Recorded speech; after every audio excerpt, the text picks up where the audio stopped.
Mambo vipi, hii ni Digital Corner. Mimi ni John Geoffrey Suzuki na hapa tunazungumzia teknolojia. Kwa sababu tunafahamu kwamba maisha yanakwenda na teknolojia. Haupaswi kuwa nyuma ya wakati wala kuwa mbele ya wakati. Unapaswa kuwa katikati. Na mimi ni John Geoffrey Suzuki, napiga story na Happy God Mtui. Mambo vipi mzee? Kwema kabisa mteule. Siku nyingine tena ya kuchimba na kuchimbua yale yanayohusu masuala mazima ya smartphone. Yes. Simu janja kwa Kiswahili. Ndio. Hivi ulimwengu sasa hivi unakwenda na masuala mazima ya content creator. Yes. Simu gani inafaa kwa content creator? Hapo ili mradi tu simu yenye kamera nzuri. Alafu pia iwe na tukisema yenye kamera nzuri iwe na video kali. Umeona? Alafu inatunza chaji. Okay. Alafu pia ina storage kubwa, maana mafaili ya sasa hivi ni makubwa kuliko na zamani. Lakini pia simu ikishakuwa na vigezo hivyo, ni simu nzuri ambayo inaweza kumfaa content creator yoyote. Ndio Suzuki. Kwenye upande sasa wa hizi simu za mkononi, unaweza labda ukatuambia kwenye iPhone gani ambayo inamfaa content creator kwa ajili ya kupata maudhui mazuri? Kwenye Samsung gani, series ipi, ama si Samsung gani akianzia content creator atampa matokeo mazuri, ama Google Pixel ni ipi pia? Kwenye upande wa hizi simu, ili mradi na hizi simu yoyote yenye hii option ya portrait video au cinematic mode. Cinematic mode inapatikana kwenye iPhone series ambazo ni kuanzia iPhone 13.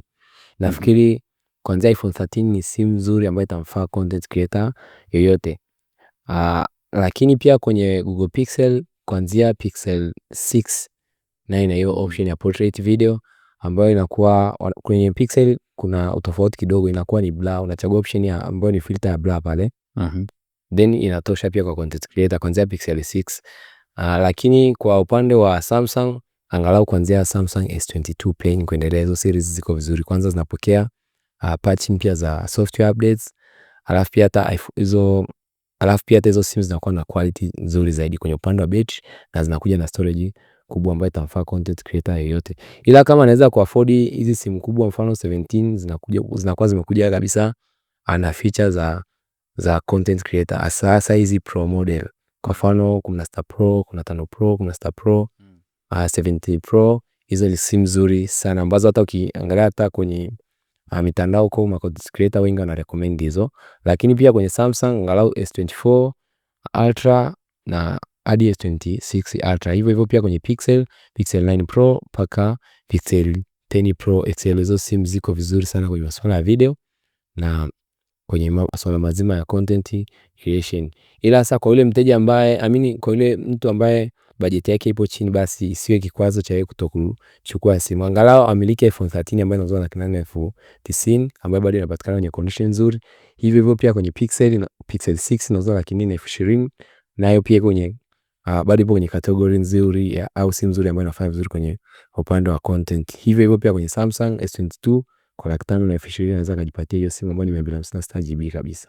Yes. Kwenye comment yetu tuambie kama content creator ni simu gani ambayo unaamini ukitumia inakupa matokeo mazuri sana katika utengenezaji wa maudhui yako mtandaoni.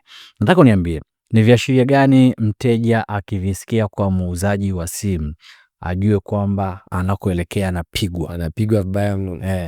Kiashiria cha kwanza ni akiona kwanza bei imekuwa ndogo sana. Okay? Kuliko ambavyo sio kawaida. Anatakiwa kwanza ashtuke. Labda hiyo simu inawezekana ikawa na changamoto yoyote, na kama haina changamoto labda kuna parts ambayo inakuwa sio original. Kwa hiyo anatakiwa ashtuke kwanza hapo. Cha pili, akiona anauliza vitu, labda unamuuliza kitu fulani hawezi kujibu kwa wakati, it means huyo muuzaji anamuuzia kitu ambacho si hicho, au huyo mtu anataka amtapeli, kwa maana yeye sio expert wa simu. Maana mimi hata uniamshe saa 6 za usiku niulize mtu inahitaji 16 Pro, mimi ninahitaji 16 Plain ya GB 64, automatic nitakujibu tu hapo hamna 16 Plain ya GB 64, zinaanzia GB 128, 256 kuendelea. Kwa hiyo kuna maneno ambayo kiasikia tu lazima ushtuke. Alafu cha pili, unafika dukani cha pili unaagiza kitu, anaanza kukuharakisha ulipie, sijui wewe hebu lipia, labda au mzigo unatakiwa utoke na boti sijui ya saa ngapi, haraka. Hapana. Biashara inatakiwa upewe bei, upewe maelekezo, and then wewe ndio upate muda wa kutafakari alafu ulipie. So ila anakuharakisha ili ukose ile gap la wewe kuweza kushtukia labda mchezo ule.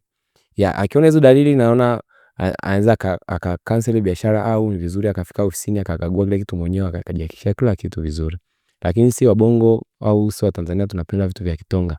Kwa mtu akishaambiwa, mfano nimeona juzi kwa mtu amenitumia picha DM ya S22 Ultra, ananiambia hii hapa inauzwa $300 mtu, unaweza ukawa nayo. Umeona? Hizo ni changamoto ambazo tunazo. Nimekuuliza hivi kwa sababu kuna bwana mmoja nimechungulia chatting zake, mambo moja nimwambia iPhone 16 Pen kwa shilingi 1,100,000. Hizo Suzuki zinapatikana Zanzibar Chake Chake, watu wa Zanzibar Chake Chake. Hapo umezungumza kweli. Vipi kwa muuzaji, unazungumza na muuzaji anajaribu kupretend sauti kwenye simu?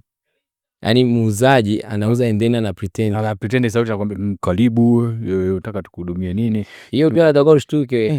Nataka ushtuke. Yaani Suzuki kwenye michezo, ndio maana mara nyingi tunakushauri chagua ofisi moja ya kuweza kufanya nao kazi kwenye masuala ya simu. Unaweza kaamua kachagua labda duka fulani, hawa ndio watakuwa na hapa ndio utakapokuwa unanunua simu. Hawezi kukufanyia uhuni, maana lazima watunze uteja wako na wewe ili biashara ziendelee. Kwani vizuri mtu akachagua sehemu moja kufanya biashara kama umeshajua hiyo store fulani unafanya vizuri na uaminifu. Kwenye comment nayo tupe viashiria ambavyo unavifahamu kwamba ukivisikia kwa muuzaji wa simu yote ujue kuna kuelekea utapigwa, ama kiashiria ambacho kilikukuta ama kisa ambacho kilikuta mpaka ukatapeliwa kwenye masuala mazima ya simu. Nataka nikuulize jambo moja pia. Ndio Suzuki. Expensive phone ni investment ama ni anasa? Expensive phone itakuwa investment endapo sitaki kuongelea tu upande mmoja, maana kuna watu wengine tunanunua simu lakini hatununui kwa sababu eti lazima tukazitumie ili iweze kuturudishia hela. Sisi tunanunua labda tumenunua simu kwa upendo, yaani naipenda hii simu, unaona? Kwa maana hiyo hata kama nitatumia kiasi gani cha pesa, ninachokitafuta pale ni happiness. Kama kuna mwana falsafa mmoja leo kuzungumzia hilo swala la kwamba alikuwa anasimamia kwamba the purpose of life is to attain happiness. Akiwa na maana kwamba wewe utazunguka vyokote lakini mwisho wa siku utakachokuwa unatafuta ni furaha. Kama kuna kitu fulani kinakupa furaha, unaweza kununua. Hiyo inakuwa sio anasa. Maana kama kinakupa furaha sio anasa. Lakini kuna watu wengine tunanunua hizi simu kwa ajili ya content creation. Kuna watu wengine wanatengeneza hela kupitia video wanazoziposti ambazo wamerekodi kutumia simu zao. Umeona, watu wengine wanafanya live TikTok kwa kutumia simu zao. Umeona, kwa ile inakuwa pia ni investment. Labda tunaweza tukaongelea kwa swala hilo Suzuki. Okay. Ukipewa nafasi ya kutoa maoni yako, simu tuna haja ya kuiongeza kwenye zile basic needs ambazo tuliambia kwamba kuna food, shelter na nini?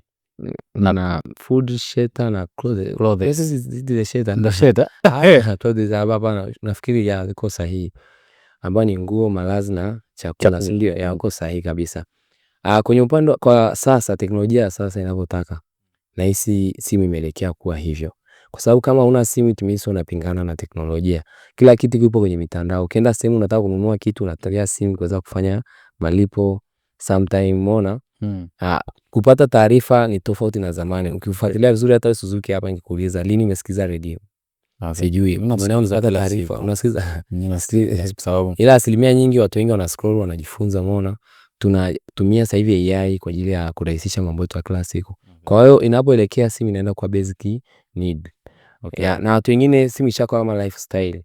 Kuna mtu yeye hawezi kutoka yani eti atoke siku hiyo bila simu kabisa. Hawezi kabisa, yani ni lazima kila siku amke atoke na simu yake, ashike simu yake.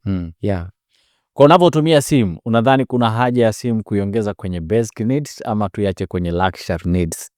Mweka comment yako hapo mteule. Lakini utuambie kumiliki simu expensive ni anasa, ni investment ama ni anasa?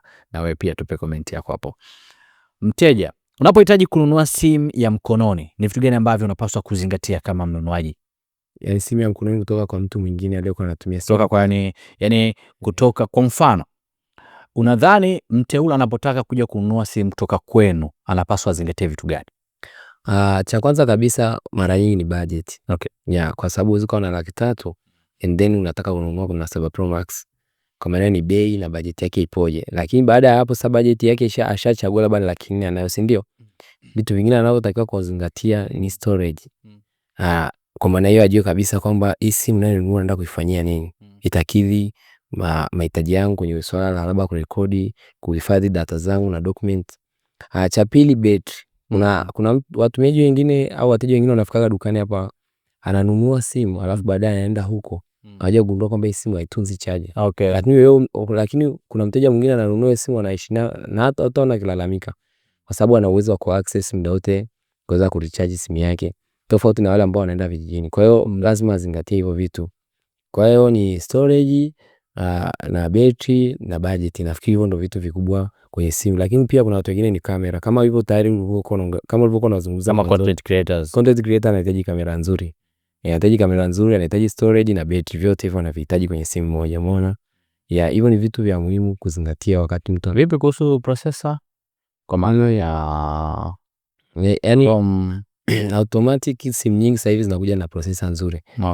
Inavyokuwa labda kwa mfano ukisema tu haraka haraka tu budget ya 600,000, 500,000, hiyo simu ina perform vizuri sana. Ni swala la processor. Mfano iPhone 11 inafanya vizuri mpaka sasa hivi utasikia mtu yote akilalamika kuhusu hiyo simu.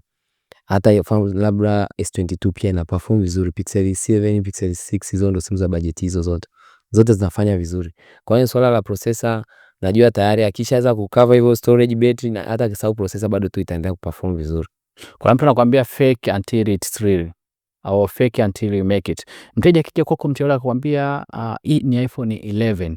Ni iPhone ni iPhone ambayo labda iPhone 13 plain. Nataka niongezee hapa lens body yani hapa ibadilike hiyo 17 au ni umbadilishie body kwa vyovyote ili fake. Unaweza kukubali? Hapana, dukani kwetu haturuhusu kuchanganya hivyo vitu. Ushaamua kwamba the home of genuine. Yani hapa kwetu ni the home of genuine gadgets. Kwa maana haturuhusu kitu ambacho chote ni copy hapa ofisini. Mteja akitaka iPhone 11 au ana budget ya 500,000 atapata iPhone 11. Kama ana budget ya 300,000 atapata iPhone 17. Kwetu hapa hatufanyi hivyo vitu kwa sababu kuna wateja wetu wanaotuamini. Sasa kuja kuona kuna michezo kama inafanyika dukani kwetu inakuwa ni mbaya, inatengenezea picha mbaya, kwa haturuhusu kabisa dukani kwetu. Hivi Mtelo unatumia simu gani na kwa nini unatumia simu hiyo? Mimi Suzuki natumia simu zote mbili, Samsung, iPhone. Waingereza pia nikatumia na Pixel, maana ndio simu bora duniani. Pixel? Pixel ni simu bora pia. Kwa kigezo gani? Pixel sasa iko vizuri kwenye upande wa AI. Ndio simu inaongoza kwenye upande wa AI. Akifuatiwa Samsung, si ndio? Kwa hiyo ukiwa unatumia iPhone unakuwa kidogo nyuma kwenye AI. Ila kurudi kwenye Pixel na Samsung unaweza kupata hivyo vitu. Kwa hiyo hizo zote ni simu zote nzuri ambazo Android naipenda kwa sababu Samsung naipenda kwa sababu ina uhuru. Sometimes kuna application ambazo hazikubali kwenye iPhone naweza nikatumia kwenye kwenye Android.